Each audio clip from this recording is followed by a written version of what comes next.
Sa kabila ng paghina ng halaga ng piso kontra dolyar, tiwala ang Bangko Sentral ng Pilipinas na mananatiling matatag ang piso sa foreign exchange market.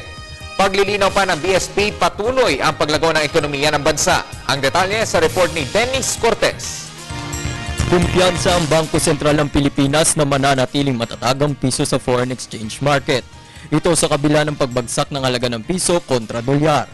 Matatandang nitong Mayo, bumagsak ang halaga ng piso sa 42.35 pesos per dollar. Halos 17 sentimos ang ibinaba nito simula noong Setyembre noong nakaraang taon. Matapos ang isang buwan, humina din sa 43.10 pesos kada isang dolyar ang palitan ayon sa Euro-based interdealer money broker na Tulip Pribon PLC.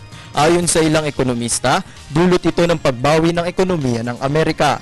Samantala sa panayam ng PTV News kay BSP Deputy Governor Diwa Gunigundo, walang dapat ikabahala ang business sector dito. Bansa ay natiling malakas.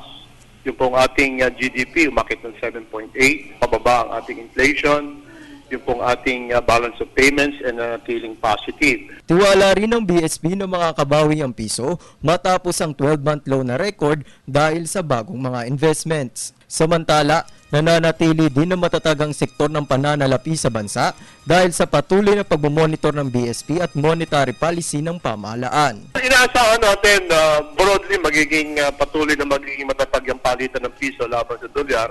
Kasi kung kukunin mo yung average mula sa simula, more or less mga 41 pesos to a dollar.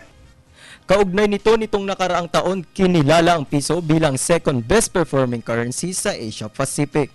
Para sa Telebisyon ng Bayan, Dennis Cortez.